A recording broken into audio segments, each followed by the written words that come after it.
سونے اور چاندی کے زیر استعمال زیور پر بھی زکات ہے کہ آپ نے سارا سال چوڑیاں پہنی تو آپ یہ کہیں چونکہ یہ میں پہنتی رہی اس لیے اس پہ زکات نہیں، اس پر بھی زکات ہے، اور اس کی دلیل یہ حدیث ہے۔ عمر ابن شعیب اپنے باپ سے، وہ اپنے دادا سے روایت کرتے کہ ایک عورت نبی اکرم صلی اللہ علیہ وسلم کے پاس آئی، اس کے ساتھ اس کی بیٹی بھی تھی جس کے ہاتھ میں سونے کے 2 موٹے کنگن تھے۔ آپ نے اس سے فرمایا کیا تم اس کی زکات ادا کرتی ہو؟ اس نے کہا نہیں۔ آپ نے فرمایا کیا تجھے یہ پسند ہے کہ اللہ تجھے ان کے بدلے میں قیامت کے دن 2 کنگن آگ سے پہنائے؟ اس نے یہ سن کر دونوں کنگن اتار کر آپ کی خدمت میں پیش کر دیے کہ یہ اللہ اور اس کے رسول کے لیے ہیں صلی اللہ علیہ وسلم۔ ام سلمہ کہتی ہے میں سونے کا اوزا ایک زیور پہنا کرتی تھی، میں نے پوچھا یا رسول اللہ کیا یہ بھی کنز کی تعریف میں آتا ہے؟ یعنی سونے کا زیور جو پہنتی تھی اس کے بارے میں انہوں نے پوچھا۔ آپ نے فرمایا جو مال اتنی مقدار کو پہنچ جائے جس پر زکات دینا لازم ہو جاتا ہے پھر اس کی زکات دی جائے تو وہ کنز نہیں ہوگا۔ تو اس میں حضرت اسماء والی حدیث بھی رکھیے سامنے اور حضرت ام سلمہ والی کہ پہنا ہوا زیور ہے اگر نصاب کی حد کو پہنچ گیا 7.5 تولے سونا یا 52.5 تولے چاندی تو زکات ہوگی، اگر اس سے کم ہے پہنے یا نہ پہنے تو پھر زکات نہیں ہے۔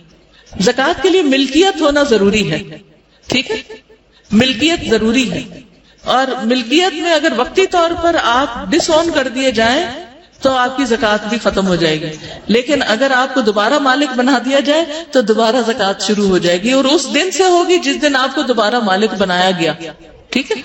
کبھی ایسے ہوتا ہے نا سسرال والے ناراض ہو کر زیور لے لیتے ہیں اور پھر کچھ عرصے کے بعد واپس دے دیتے ہیں، تو جتنا عرصہ ان کے پاس رہا زکات آپ پہ نہیں، جس دن سے آپ کو دوبارہ مل گیا آپ پہ زکات پڑ گئی۔ زکات ہجری کیلنڈر کے اعتبار سے دی جائے گی، اہم نقطہ یہ یاد رکھنے کا ہے۔ مثلا آپ یکم رمضان کو زکات دیتے ہیں تو ہر سال یکم رمضان کے دن زیور کی قیمت معلوم کیجئے، یہ نہیں ایک ہفتے بعد دے رہے اور قیمت کم ہوگی، نہیں، آپ کو یکم رمضان ہی کی قیمت کے مطابق زکات دینی ہوگی۔ لیکن یہ نہیں کہ زکات کا مہینہ کوئی الگ مقرر ہے، جس دن سے آپ کسی مال کے مالک بنے ہیں وہ نصاب کی حد کو پہنچا ہوا ہے، 1 سال اس میں گزر گیا ہے تو اس تاریخ کو آپ کو زکات دینی ہوگی جب 1 سال پورا ہو جائے، خواہ یہ مال شادی کے لیے جمع کیا گیا ہو یا گھر کی تعمیر کے لیے رکھا گیا ہو یا کسی اور غرض سے۔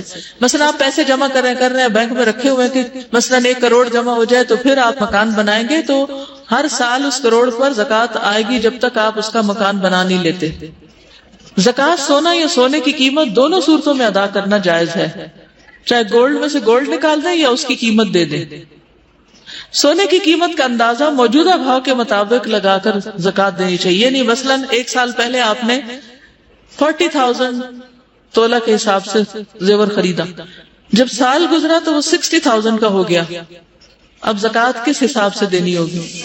60,000 کے حساب سے۔ کاغذ کی کرنسی چونکہ ہر وقت سونے یا چاندی سے تبدیل کی جا سکتی ہے، لہذا رائج الوقت کرنسی کا نصاب 87 گرام سونا یا 612 گرام چاندی دونوں میں سے جس کی قیمت کم ہوگی اس کے برابر ہوگا، جس پر سال گزرنے کے بعد 2.5% کے حساب سے زکات ادا کرنی چاہیے۔ مثلا بینک میں آپ کے پیسے پڑے ہوئے ہیں جس کی ویلیو 7.5 تولے سونے یا 52.5 تولے چاندی کے برابر ہے، اب آپ اس کو کس کے اگینسٹ لیں گے؟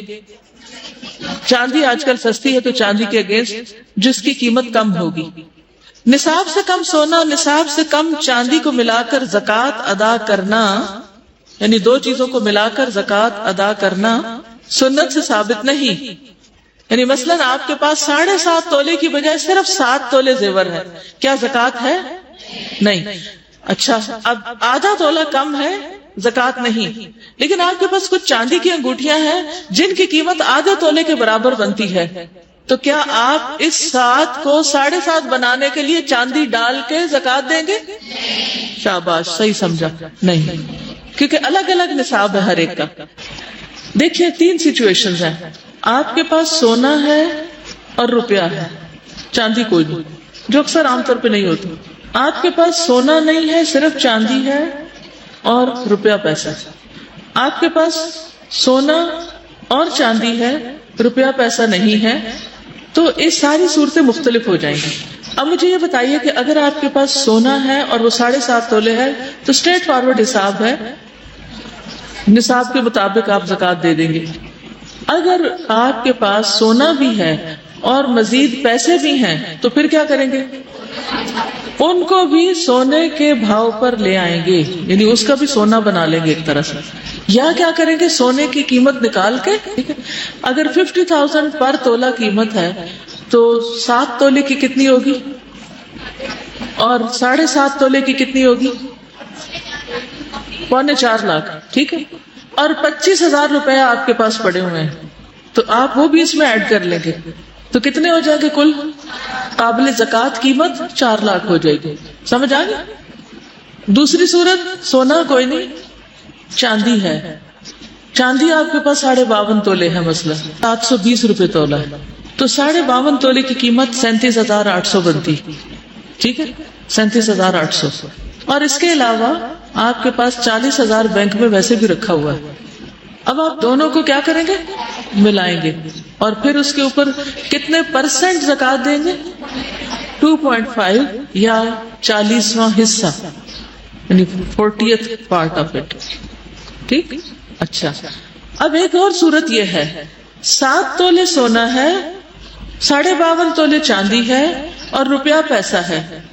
اب کیا کریں گے، 7.5 تولے کو چاندی کے ساتھ جمع نہیں کریں گے، شاباش، اور چاندی کی قیمت لگا کے اور باقی کرنسی اس کے اندر ایڈ کر لیں گے اور 2.5 کے حساب سے زکوٰۃ نکال لیں گے.